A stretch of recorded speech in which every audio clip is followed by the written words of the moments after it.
Welcome to Monet Cafe, artistic friends and visitors. I'm happy to bring you another step-by-step video tutorial. And if you haven't subscribed yet, I hope you will to keep more of these videos coming your way. In today's lesson, I will teach you how to create a watercolor underpainting with pastel. It's an effective and easy way to give loose beginnings to your pastel artwork. Because I am often asked about the music in my videos, I thought I'd share. The song I'll be playing towards the end of the video is Moonlight Sonata by Beethoven. How appropriate, right? The reference image is one of my own, literally from my backyard cow pasture that's right outside of my studio window. I guess this lesson could also be about punching up color like I often do, and I decided also to give this a moonlight scene. There will be a lot of real time in the watercolor portion of this especially, but I wanted to share that I did a quick preliminary painting on some unsanded Canson Mi-Teintes paper. I used the textured side, the other side's a little bit more smooth, but I did kind of on purpose. I don't know, I wanted to just play with the texture. And this is always a good idea to work out composition issues and choose your color palette. So that was a good beginning to get started. Now let's talk about supplies. I am so excited that Amazon has awarded me the privilege, because of the success of Monet Cafe, to have my own Amazon store. So I'll talk about that in a minute. But the supplies you will see me using in this painting coming up are pastel matte, pastel paper, willow charcoal, watercolor, and pastels. And I'll talk about other alternatives that you can use in case you don't have these products. Now I'll show you the products, and then I will be showing you how you can conveniently find all of them in my Amazon store. First is the pastel matte surface. I love this stuff. I'm using white. It's made by Claire Fontaine. While I like the other colored papers by Pastel Matte, I really like the white for these purposes, doing a watercolor underpainting. I also like how they have little sheets of glassine in between each page if you want to use that to protect your work when you're done. Now the watercolors I'll be using is the 36 set by Arteza. Arteza's been so great to give me products to try out and share in my videos, and I have come to love this little 36 set. It came with a watercolor chart for you to actually put your watercolors down on this paper. It's very important to do this, even if you don't get a chart with whatever set you get, because they look so much brighter than they do in the dried form. Now, I couldn't find the 36 set on Amazon. You may be able to find it directly from Arteza, but I do have some other Arteza products and other watercolor sets available on my Amazon store. The pastels I'll be using is a variety. I have a lot of Terry Ludwig's. I will be talking about them quite a bit while I paint. Now this will have two versions like my other step-by-step paintings. I will have lots of information for you guys here in Monet Cafe. That was the Terry Ludwig darks you just saw there. But my patrons will get a full lesson, a little bit more real time, a little bit more instruction, but don't worry, you guys are going to get a lot too. And my patrons from my Patreon page also will get this color chart along with a printable or savable reference image. All right, now let me talk about my Amazon store. I'm so excited. It's called an Amazon influencer when they grant you the privilege to be able to have an Amazon store, which was only possible because of you guys. I will have a link in the About section of this video, and it's so conveniently organized, showing all of the products that I use and ones that I recommend. I think you guys should check it out. And now let's move on to step 2, which is the sketch. Now here's my setup. I have my pastel matte in the center, my pastel selections on the left, and my watercolor chart with the examples on the right. Here is the willow charcoal. Also, you can find this in my Amazon shop. I think it's under pastels and painting supplies. Maybe that's the one. But this section is going to be really short because there's not much of a sketch to this. Really, it's just getting the horizon line in, a few of the tree shapes. In my practice painting, I drew in some of the cloud shapes before, but I realized they're just such big shapes, I thought I would block them in. Now, let's get started with this watercolor. You can, of course, use whatever watercolors you have, but I'm going to be showing you my color selections from the color chart from the Arteza set. Now, I know it's going to be a dark, moody moonlight scene, so I'm going with the blue violet and perhaps a little bit of the indigo. Maybe those three colors combined I use. I'm also going to be using some of those more turquoise colors, and I'm going to try to lift up my palette so you can see my selections. And here's what I was mentioning about the colors in the set. Look how much darker they look. than they do on the paper where they're applied. So once again, it's a good idea to make one of these color charts to work from as you're painting. This was early morning when I got started. Actually, I got up much earlier to get everything set up. And this is the view. This is the cow pasture out from my studio window. And I get the most glorious sunrises and actually moonlight scenes as well, that I just thank the Lord for Him blessing me with this little cow pasture outside my window. I love my art bin paintbrush box. This is so great for the studio or when you just have to grab some brushes on the go. Some of my favorite watercolor brushes are by the Princeton Art and Brush Company. I like the round brushes in different sizes. And also these products are also in my Amazon store. And I want to share that regardless of whether or not you buy them from Amazon or in my store, it's a nice way for you guys to see the products that I'm using. I think I put this box under pastels and painting tools, something like that. And for a cheaper alternative, I have used just these brushes from Walmart for years. I like their flat brushes they have. They also have round brushes. And for these purposes, you don't have to go out and spend an arm and a leg on brushes. These little cheap brushes will work. Now, I like to use the largest brush possible when I'm doing things like this. Of course, you'll need some water. You don't have to have it in a ball mason jar, and some paper towels. I use these to control the amount of water that's on my brush. I also want to let some of you know that if you don't have pastel matte paper, you can use watercolor paper to do this for the watercolor portion at first, and then you can apply clear liquid gesso to give it a little texture pastel surface. It works great. All those products are also on my Amazon store. And you know, this is Monet Cafe, so I like to get up early and paint anyway, so a cup of coffee is just perfect, right? Monet Cafe, art with friends. All right, I'm going to talk a little bit about this surface, my painting color choices, and a lot. And that's going to be the main focus of this particular Monet Cafe step-by-step tutorial. And once again, I'm using those darker purpley blues that I showed you before. I'm kind of combining the two colors.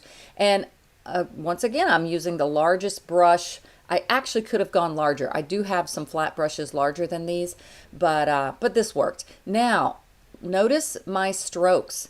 The purpose of an underpainting, I like to talk about, is you're kind of creating a roadmap, a value study, and some energy. And it should be loose and free.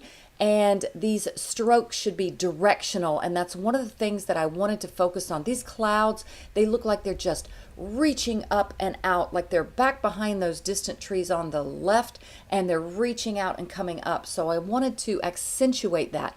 And the second part of this video, where I'll have more commentary for my patrons on my Patreon page, I had one of my patrons specifically asking about focal point, and I was like, oh, you know what? I was really working on a good focal point with this painting. So patrons, if you're watching this now, you'll have your separate video with more content in my on the Patreon page. And if you don't know what the Patreon page is, guys, that's patreon.com/Susan Jenkins. For $5 a month, you're supporting this channel, and you're also getting extra content. We're having a lot of fun. I love my patrons. I want to talk a little bit about watercolor painting in general as I'm painting, but as I'm working, notice these, I got that more of an indigo color, I think it was called. Notice how much darker that is. But learning to control the water is one of the skills that I have found that I needed to learn when I was starting watercolor. I think when I was starting early on, I wasn't happy because I wasn't using enough water. Now, if you use too much water, you're just going to get your paper really, really saturated. So that's why I keep that little paper towel there. And I would say if you're not used to doing a lot of watercolor painting, do a lot of little practice paintings, but mostly have fun with an underpainting. The goal is to keep it loose and free, so don't get all tight and fussy. But again, with watercolor painting, the water is your friend, so try not to get your paint so thick with the initial applications. Now, can you already see how I'm blocking things in? Notice this color has a little bit of a different hue to it, and I'm gradually going to add some of those turquoises after this, but notice the reference image. The darker values, and I'm going to talk more about value when I get to the pastel part, the darker values are on the left side, and also they're in the clouds that are kind of above where I'm going to put that moon, because the moon is far away. and there's still a shadow side to some of those clouds closer to us, more in the foreground parts of the sky. So that's kind of why I'm blocking out those areas to be a little bit darker. Now let's move on to some of these more turquoise colors. Now in the scheme of color and color temperature, turquoise colors would be considered a warmer blue. Okay, they're getting a little bit more towards the yellow side of the color wheel. And wherever you have a light source, I mean, I know this is the moon, but there still could be a bit more warmth around it. So I'm putting more of those turquoisey colors in that area and incorporating it, you see, throughout. And I know I'm exaggerating color here, but that's the fun part about painting. And this is the underpainting. It's going to have an influence on your final painting. I did have a video I did about 3 or 4 videos back where I tried to answer the question as to why would you do an underpainting. That's one of the most popular questions that I get with regards to underpainting. Is why? You cover it all up anyway. Well, first of all, I try not to cover it all up, but it really does influence the final painting with the color effects that it has underneath the pastel. All right, so you can see that I am exaggerating color, but I'm trying to keep values a bit correct here, okay? So that too is adding to the underpainting advantages of having a roadmap. It really helps when you're done with the watercolor underpainting that you're like, okay, I kind of have a little bit of direction. Now for the darkest thing in this scene, which is the trees, especially the foreground trees, I'm using this new pastel. It's a number 305P. I do have some new pastels in my Amazon store under pastels and painting products, and I decided I did need to blow dry this so that my pastel would be applied to a dry surface. But I think I only have the 96 Prismacolor set in my Amazon shop, but you can find new pastels on dickblick.com, and I like to buy this pastel in particular called Spruce Blue because it is such a nice dark, and harder pastels are really good to, that's what Prismacolor new pastels are. They're a harder soft pastel, if that makes sense. They're still considered soft pastels, but they're really great for initial applications. I kind of use it to kind of sketch things into. They don't take up as much tooth as, say, Sennelier pastels or Terry Ludwig pastels. And now I'm just going to paint these trees with water. I'm going to use this smaller brush here. Pastels literally are kind of the same as watercolor. They just have a different binder. You may have seen my video that I did a few videos back where I did an alcohol wash using alcohol instead of water with a pastel underpainting. So you're literally painting with pastels. So you see how this is working, and it does kind of darken it up, and it allows you to, I love the painting aspect of this because I can keep very loose and impressionistic strokes. Once again, controlling the water so it's not too drippy, and just having some fun here. And this is why I didn't worry so much at the beginning about the sketch. You know, you can just get in very general shapes. Don't get all too fussy about it because you really develop it as you go. And I find that whether you're underpainting with watercolor or using pastels and then applying water or alcohol, the painting aspect really does help to have those loose beginnings. Now let's move on to this field and some of the colors that I'll be using. It is like nighttime, or it really wasn't nighttime in my reference image, but it was almost nighttime. So I'm using these darker tones. I know that there was green, even though what you're seeing in the reference photo looks so dark, I could see an influence of green. So I'm trying to stay more towards those foresty color greens. And the foreground in my image was just kind of blah and boring. So I wanted to create a little bit more interest, almost like there were some rows, like a plow had been through the field. So these are just energetic marks. I go back and correct them a little bit perspectively later, but sometimes you just got to get that energy going. Now this is also adding to the focal point. Now what do you think the focal point of this painting would be? Well, of course it's going to be that moon. You can see the highest level of contrast in the reference image is the moon and the clouds around it. So wherever there's the highest contrast is usually, it's a strategy for focal point. By the way, I have a focal point video, 5 ways to create a focal point, that I'll try to put a clickable link up here where you can click that or check it out when you're done looking at this, watching this video. Now if I was to add just the greens I was mentioning before to this field, it would be very segmented from the rest of the painting. Color in life, in creation, is all influenced upon each other. The field is going to be darker, especially behind those foreground trees on the left. There's going to be more shadows there. Now I lightened it up a bit for the distant fields. They're going to be a little lighter for a couple of reasons. One is that they're further away. We know value gets lighter in the distance, gets darker in the foreground. We also know we've got a light source back there. Our moon is going to be shining. So it will influence the background field that's closer to the moon. It will also influence some of the clouds around it and some of the trees underneath it. And as you can see here, I'm doing big energetic strokes. This is something that is supposed to get you feeling artistic and inspired and create some movement in your painting. Often we get so stiff and static. And that's another one that's one of the most popular questions I get or comments I get is people's like, I'm trying to get more impressionism or energy or life in my paintings. So that's definitely a way to do it, is by doing these loose and carefree and energetic gestural underpaintings. Now notice I added some dark there in the foreground. Once again, values are a little darker in the foreground. I know that I'm going to go further with this when I do the pastel application, but once again, I know this is a roadmap. It's kind of giving me a value map and a little direction as to where I'm going to be headed.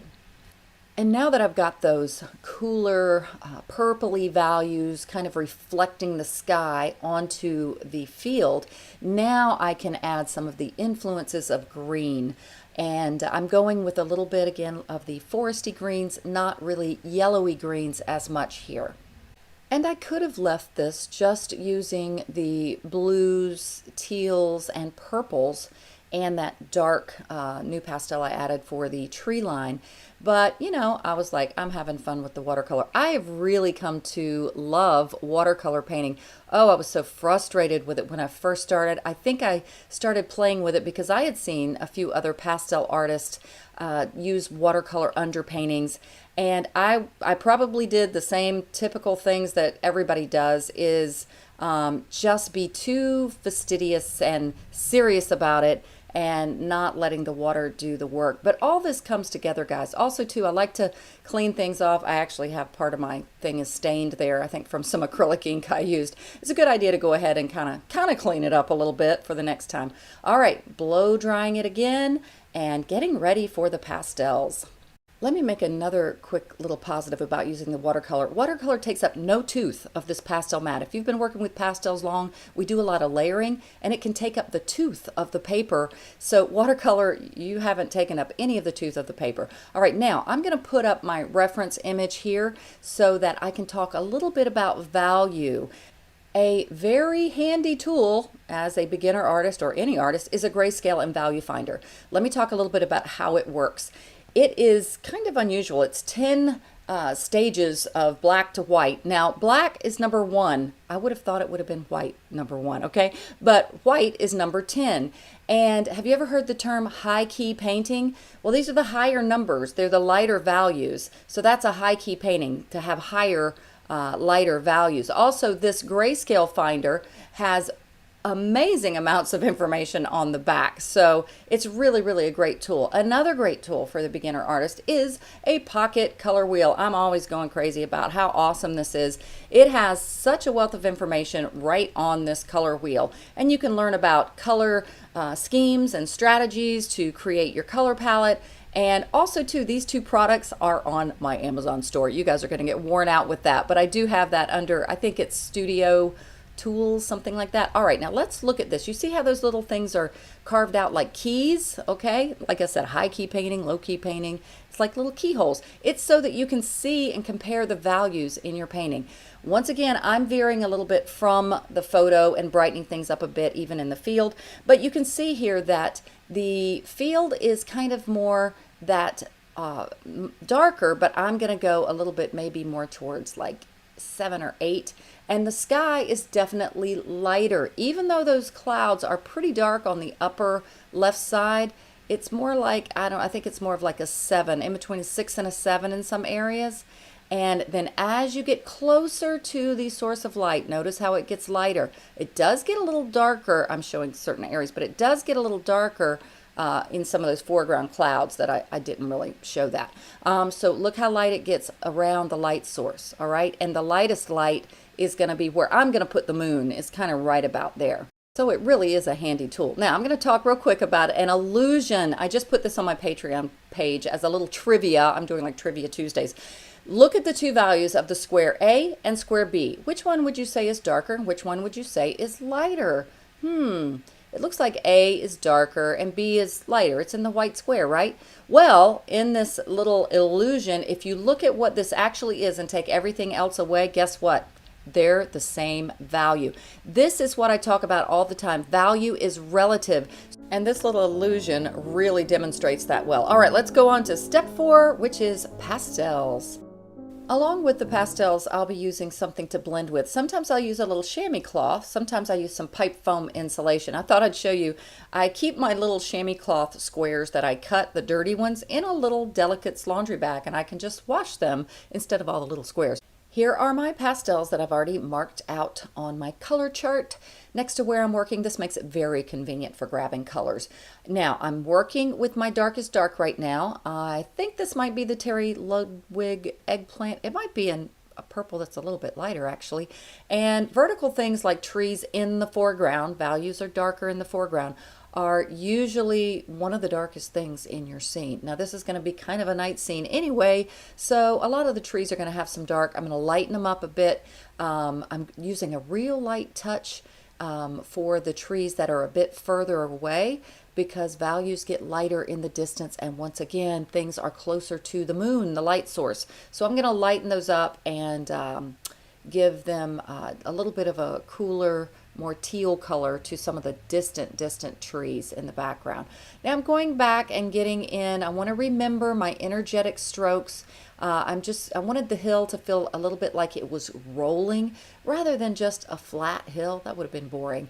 Once again, later I stepped back and noticed that I want to get my perspective right. Now, if you've been a subscriber for long, you know I love to cover all kinds of various topics. Yeah, I love pastel painting, but like I said, I love watercolor, but I love to give sometimes things that are going to help you just be a better artist, even if it's something like drawing skills. So I have a video on painting roads and perspectively. Sometimes I'm doing these videos because I'm trying to get better at it, and you guys just get to come along for the learning journey. But I really liked that video on getting perspective right. Now, the reason I mentioned roads is these lines in the field are very similar to how perspective would work. So watch me later, probably patrons, I'll still be talking to you guys, but Monet Cafe, I am going to speed this up in a minute. I'm already about 20 plus minutes into this video, so I don't want it to be so long for upload time and keeping your interest. So you'll be able to watch the rest of this sped up. Notice all the real time you've seen here, but notice when I get to the part where I kind of correct these lines in the field. All right, so I'm going to use the pipe foam insulation for blending, and I'm just kind of blending and getting tree shapes in, and sometimes I use this almost like a paintbrush. If I have the dark color on the pipe foam insulation, I need to talk about what pipe foam insulation is. I go ahead and use it like I am now in the darker areas where I know like the foreground's going to be a little darker. Notice the directional strokes creating energy. Again, let me talk about this pipe foam insulation. It's literally the stuff you can buy at the hardware store that insulates your pipes in colder climates. And you can buy some of it really cheap and just cut off a little piece. This works great. Like I said, the chamois cloth works good. Even paper towels works good. You know, you can blend with paper towels. All right, now I'm going to get in some of these blues. But right now, Monet Cafe, I'm going to speed the video up for you guys. You can watch the rest to Moonlight Sonata. And if you haven't subscribed, I hope you will subscribe. Check out my Amazon shop or Amazon store in the About section of this video. Also, I will have, while it's still available, I will have this original painting available in my Etsy shop, and also prints and other products. You can find all my stuff from my website too. All right, guys, enjoy Monet Cafe, the sounds of Beethoven to my painting. And I will be back at the end, so don't go away.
Well, this was a really fun painting. I loved exploring with the colors and getting a little bit fun and having some energy and the focal point of that moon.